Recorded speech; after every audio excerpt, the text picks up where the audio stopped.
Hello बच्चा लोग, तो कैसे हैं आप सभी। आई होप आप सभी जबरदस्त होंगे और आपके एग्जाम की प्रिपरेशन भी बहुत जबरदस्त तरीके से चल रही होगी। मैं आज आप सभी से क्या बात करने के लिए आया हूं। मैं आज आप सभी से बात करने आया हूं एक अनदर इंपॉर्टेंट क्वेश्चन जिसका नाम है इम्प्लिसिट फंक्शन से रिलेट करता है। इम्प्लिसिट फंक्शन का मैं सबसे पहले आपको बता देना चाहता हूं कि पहचान कैसे होती है। इम्प्लिसिट फंक्शन में आपको y और x गिवन ही नहीं होता, खाली फंक्शन दिया होता है, वो भी बराबर में दिया होता है। तो आपको क्या बोलता है कि फाइंड करो dy dx, ठीक है।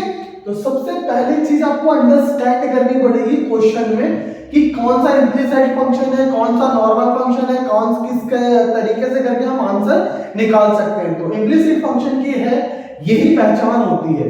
और नॉर्मल फंक्शन में हम y के इक्वल लेट करते हैं किसी भी फंक्शन को, लेकिन इधर बराबर में दे रखा है। तो चलिए क्वेश्चन को स्टार्ट करते हैं, ठीक है। आंसर तो जैसे कि हम नॉर्मल में करते हैं, डिफरेंशिएशन ऑन बोथ साइड। तो इसमें भी डिफरेंशिएशन बोथ साइड करेंगे विद रिस्पेक्ट टू x के। किसके करेंगे? विद रिस्पेक्ट टू x के डिफरेंशिएशन करेंगे। तो जैसा कि आप सभी को पता है dy dx इधर आ जाएगा 2x प्लस 3 बाहर ले लो, dy dx y हो जाएगा is equal to dy dx sin x हो जाएगा, ठीक है। देखिए कांस्टेंट नंबर को बाहर लिख लो, ठीक है। कांस्टेंट नंबर को क्या करो? बाहर लिख लो, क्योंकि मुझे फंक्शन का डेरिवेटिव करना है, ठीक। इसका करूंगा तो मेरे पास 2 का करूंगा तो 1 आ जाएगा, तो 1 लिखो या ना लिखो कोई दिक्कत नहीं। इसका करूंगा तो प्लस का 3 dy dx कर हो जाएगा। क्यों? क्योंकि मैं विद रिस्पेक्ट टू x कर रहा हूं, y नहीं कर रहा, ठीक है। मुझे चाहिए क्या? dy dx इस फॉर्म में चाहिए, ठीक। साइन का करूंगा तो आपको जैसा पता है कि cos x होता है। जो मेरी फर्स्ट और सेकंड वीडियो मैथ वाली थी डेरिवेटिव की, उसके अंदर ये कुछ फॉर्मूलाज मैंने मेंशन करवाए थे, उसको ध्यान से देखिएगा, उससे समझ में आएगा आपको कि मैंने ये कैसे किया, ठीक है। बेसिक नॉलेज होनी चाहिए इस कॉन्सेप्ट की, ठीक। अब ये x फंक्शन है तो इधर क्या हो जाएगा? 3 dy dx को इधर छोड़ दो, इधर ले आओ cos x, ये 2 इधर आएगा तो माइनस का 2 बन जाएगा, इधर आ जाएगा dy dx is equal to cos x 2 upon में 3। यही तो हमसे क्वेश्चन में पूछा गया था, यही तो पूछा गया था। तो सिंपलीफिकेशन के थ्रू आसानी से आप क्या कर सकते हैं? अपने आंसर को निकाल सकते हैं। क्या होना चाहिए? बस इसके लिए आपको एक अच्छी जानकारी होनी चाहिए, अच्छी नॉलेज होनी चाहिए, कॉन्सेप्ट की क्लैरिटी होनी चाहिए। Then you can definitely do कर सकते हो और आसानी से क्या निकाल सकते हो? अपने आंसर को निकाल सकते हो। अगर इक्वल नहीं आएगा क्योंकि एक इक्वल पहले से ही है, ठीक है। सो आई होप आपको ये कॉन्सेप्ट क्लियर हुआ होगा कि इम्प्लिसिट फंक्शन का डेरिवेटिव कैसे करते हैं। तो आगे बढ़ते हैं। दूसरा फंक्शन क्या दे रखा है? sin y प्लस में cos xy। एक बारी 1 मिनट के लिए पॉज कर देना, अपनी वीडियो को रोक देना, खुद सॉल्व करना। अगर नहीं होता तो भी मैं इस वीडियो के अंदर इसका आंसर आपको प्रोवाइड करा दूंगा, ठीक है। 1 मिनट इस क्वेश्चन को खुद सॉल्व करने की कोशिश करना। अगर हो जाना तो जबरदस्त, नहीं होता तो कोई दिक्कत नहीं, इस वीडियो में आपको इसका भी आंसर मिल जाएगा, ठीक है। ये कॉन्सेप्ट आपको समझ आया, अच्छी तरीके से समझ आया। जिसको अच्छी तरीके से समझ आया तो कमेंट बॉक्स के अंदर यस टाइप कर दो कि सर बहुत अच्छी तरीके से मुझे कॉन्सेप्ट की क्लैरिफिकेशन हुआ है। अगर आपको कोई भी डाउट आता, कोई भी क्वेरी आती है तो मेरा मोबाइल नंबर ये है M8851231410। आप इस नंबर पे कांटेक्ट कर सकते हैं। कोई डाउट क्वेश्चन नहीं समझ में आ रहा, आप व्हाट्सएप कर दीजिएगा, आपको आसानी से उसका आंसर भी प्रोवाइड हो जाएगा, ठीक है। क्योंकि हम आपके साथ हैं आपकी एजुकेशन को बेस्ट बनाने के लिए। तो चलिए अपने दूसरे क्वेश्चन की ओर अग्रसर होते हैं, आगे बढ़ते हैं। आंसर दोबारा से मैं लिखूंगा, differentiation on both side. Differentiation on both side with respect to x, क्योंकि x के थ्रू कर रहे हैं तो x ही लेंगे। अब dy dx इधर लगा देंगे sin y की स्क्वायर, ठीक है, प्लस में dy dx cos xy, ठीक है, dy dx phi, ठीक है। इसका करेंगे तो एक चीज ध्यान रखिएगा, जब भी मैं डिफरेंशिएशन करता हूं तो एक चैन रूल था, मैंने आपको याद दिलाया था, पहले भी बताया था। चैन रूल किस तरीके से वर्क करता है उसके बारे में आपको बहुत बेहतरीन जानकारी होगी। ठीक है, तो मैं एक बार चैन रूल आपको दोबारा याद दिलाता हूं। चैन रूल क्या होता है, a की पावर n, अगर किसी भी फंक्शन की पावर n होती है तो n a n minus 1 that is called chain rule.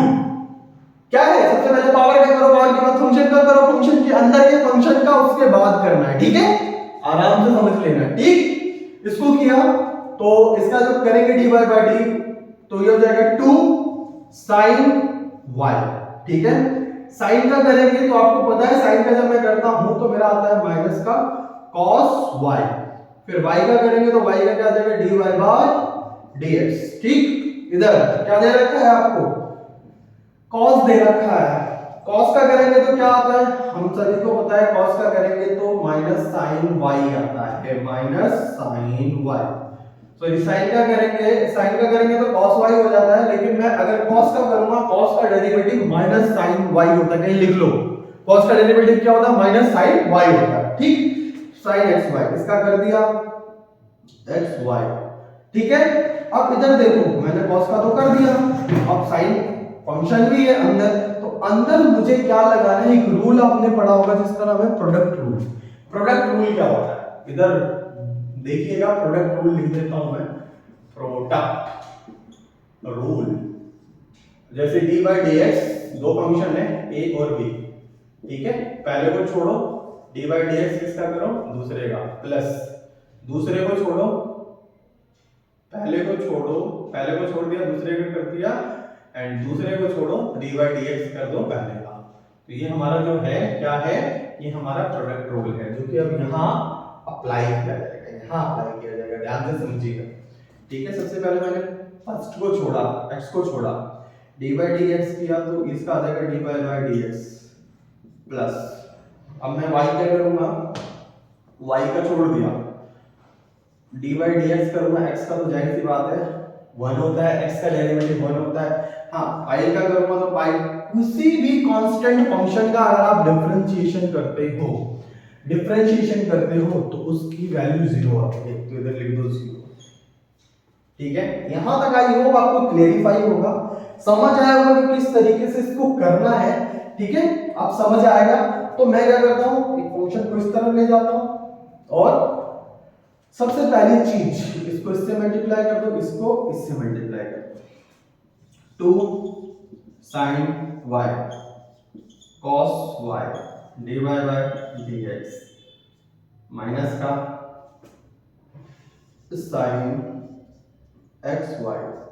ठीक है, इधर कितना आ जाएगा x, साथ में dy by dx। ठीक है, फिर दोबारा साइन का करूंगा तो minus y sin x y is equal to 0। समझ लो ये फंक्शन सेम है, दोनों सेम है। सेम कहने का मतलब इसके पास भी dy by है, इसके पास भी dy by dx। इस फंक्शन को मैं इधर ले आऊंगा तो मेरे पास क्या बचेगा, मेरे पास ये माइनस का तो प्लस का हो जाएगा y sin x y।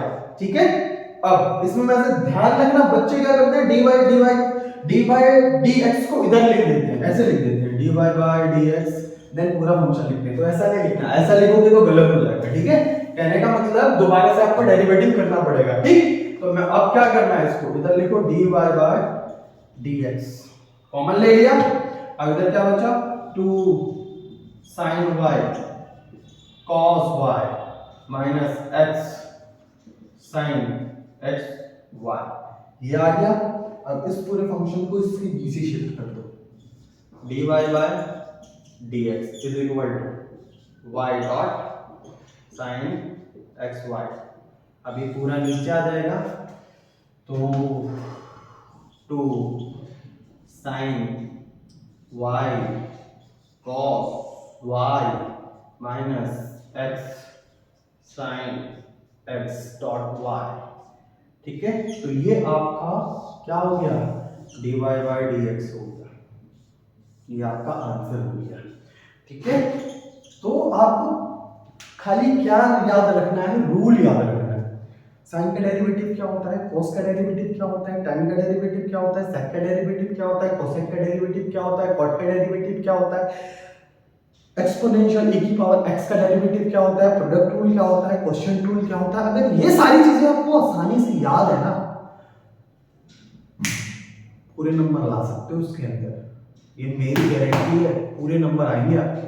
बस क्या करना है, इस कॉन्सेप्ट को ध्यान रखना है, फॉर्मूले को ध्यान रखना है, पुट कैसे करना है, आंसर कैसे निकालना, अगर ये आता है ना, you can become a master on differentiation topic. ठीक है, आई होप आपको समझ में आया होगा। एक क्वेश्चन आपको घर से करने के लिए मैं दे देता हूं, सिंपल ही क्वेश्चन दूंगा, ज्यादा टफ नहीं दूंगा। तो sin x plus cos y is equal to tan x। आपको इसका डिफरेंशिएशन करना है, इम्प्लीसिट फंक्शन है, आपको dy by dx इसको निकालना है। ठीक है, ये आपके लिए क्वेश्चन है, आप इसका ट्राई कीजिएगा, आंसर निकालिएगा। नहीं आंसर निकलता है तो कमेंट बॉक्स में मैसेज कर दीजिएगा, आपको इसका भी सॉल्यूशन प्रोवाइड कर दिया जाएगा। Thank you so much watching this video, we meet on next video. तब तक के लिए अपने एग्जामिनेशन की तैयारी करते रहिए और अपनी लाइफ को एंजॉय करते रहिए। मिलते हैं अपनी नेक्स्ट वीडियो में। Thank you so much.